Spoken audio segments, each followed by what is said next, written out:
Hi guys, welcome back sa aking YouTube channel.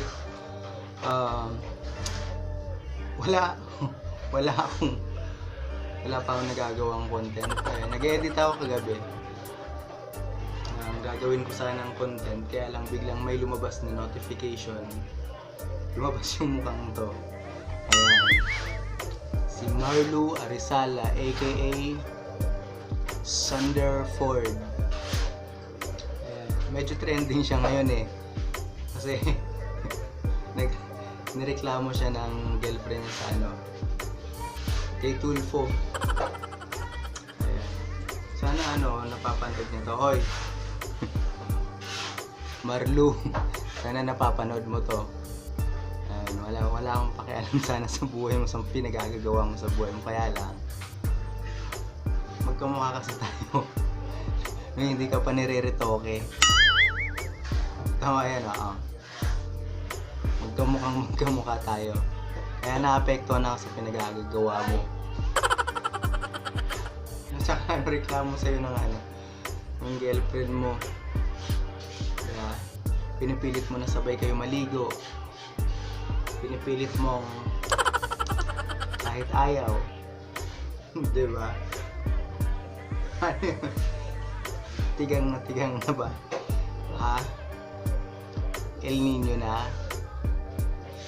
Uy, panoorin mo to. Gago ka. Suki ka na ata ni Tulfo Libangan mo na yan Tulfo. Problema lang kasi sa'yo, nagbago rin yung attitude mo nung nagbago yung itsura mo. No. Kung ganito pa rin itsura mo, malamang hindi mo gagawin yan. Tsaka pangit naman ma-headline ka sa mga diba? Sa mga newspaper, ganon, sa mga front page ng sa Facebook na ugly turns handsome, tapos handsome turns to rapist. Hindi kasi yung ginagawa mo, may pagka-rape na yan Alam mo yun, pinipilit mo na saka sabay kayo maligo. Problema nga dun sabi nakatira kayo sa isang condo, bahay, ganyan. Diba? Magkatabi naman siguro kayo matulog. Tapos aayain mo pang sabay kayo maligo. Ano yun? L na? Ha? Tapos may mga paawa-awa effect ka pa Diba? Nung ini-interview ka, aminin. Ganyan din yung tono ng salita ko nung kasi may mga atraso ko sa asawa ko Tsaka nadali ka sa sa screenshot Brad. So, yung kapangyarihan ngayon ng babae, screenshot. May superpowers na sila Huwag ka kasing ganyan. Akala mo porket pogi ka na, kaya mo na lahat gawin. Tsaka yung sinabi mo sa kanya, trending diba? Mabuntis lang kita kahit iwan mo na ako. Ano yun? Joke ba yun? Alalahanin mo yung sinabi mong mabuntis lang kita kahit iwan mo na ako. So palagay mo ba yung pag nabuntis mo yung girlfriend mo, yung itsura ganyan din sa'yo, pogi? Isipin mo hindi mo kayang baguhin yung DNA mo. Kung ano yung itsura mo bago ka niretoke, yun ang lalabas na itsura ng anak mo. Hindi sa nilalait ko itsura mo, kasi feeling ko iniisip mo kasi mag-aanak ka, magpaparami ka, kaya pinipilit mo siyang mabuntis para magkaroon ka ng mga anak na feeling mo pogi din lalabas. Itong mukhang to lalabas ang magiging anak mo, tingnan mo to maigi Ang magiging anak mo, ito yung mukha na lalabas. Feeling mo nga kasi gwapo lalabas Diba? Tingnan mo yung itsura mo ng Nung hindi ka pa nire-retoke. Diba? Gantong ganto. Kaya ikaw, last na yan ha.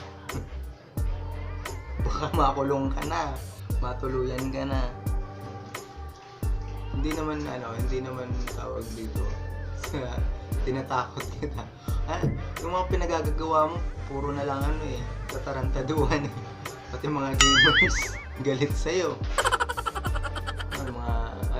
Binabash ka tuloy lagi. Yung iba naman, pinagkakakitaan ka sa pambabash sa'yo. Ako hindi kita binabash ha. Lang, tawag dito.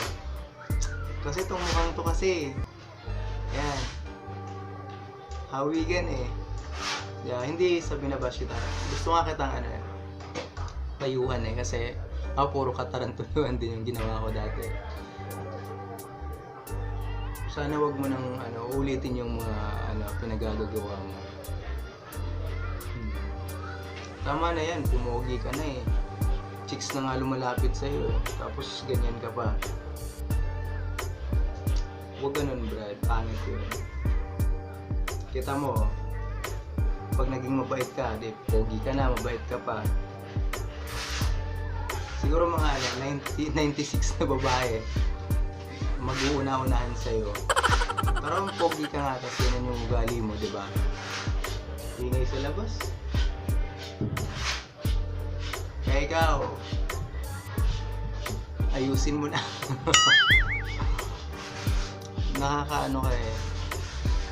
Nakakaawa ka.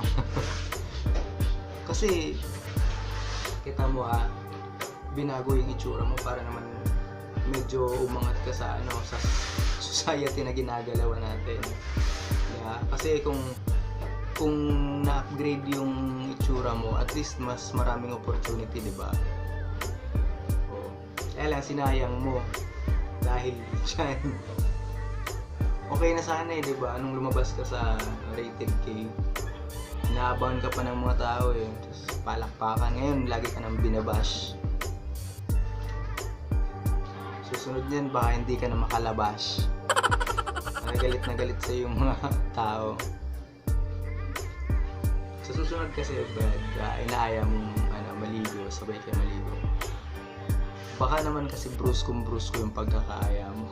Kaya hindi sa'yo sabay maligo. Tsaka alalahanin, ito lang yung niretoke sa'yo. Hindi niretoke yung sa baba. Baka ang itim ng put mo eh. Hindi sana. Nakakaano kasi yung sitwasyon mo ngayon eh. Hindi ko alam kung mababad trip, matatawa, maiinis.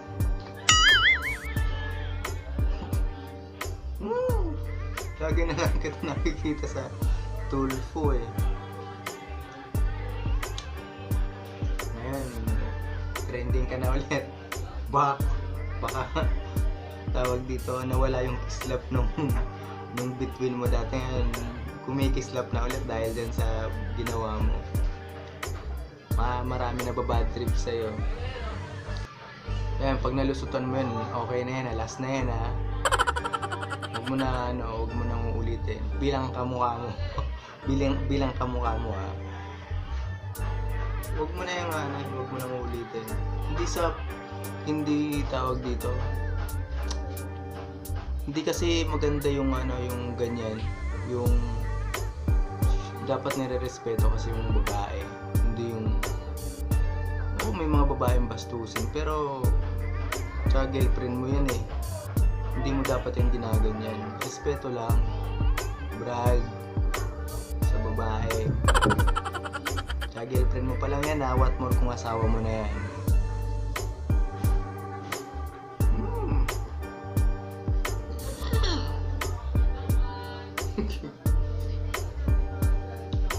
Wala tuloy, yung ina-edit ko hindi na natapos eh dahil dyan sa nag-notify sa sa feed ng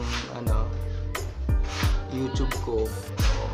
Nasa Tulfo ka. Ayun, imbis nag-edit ako ng gagawin kong content, wala na dahil dito Hindi ako nakagawa ng ano. Tapos, nung lumabas yung mukha mo, nasira yung memory card ko. Lumabas. Memory card damage. Please try reformatting it. Naku, may virus yung mukha mo. May virus. Hindi gigigil ko sa'yo. Pag nananalamin ako, na-imagine ko ikaw yung nasa harap. Parang ikaw yung ano, yung reflection ko. Basta, payo ko lang sa'yo. Last na yan. Huwag ka nang gagawa ng mga ano. Tapos parang binabaliktad mo pa kasi na siya yung may problema, gano'n.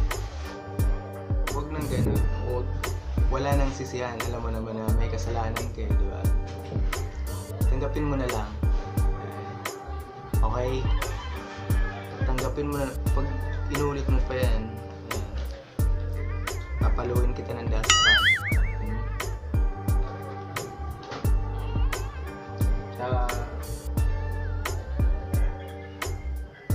Basta, tapusin mo na yan. Sige.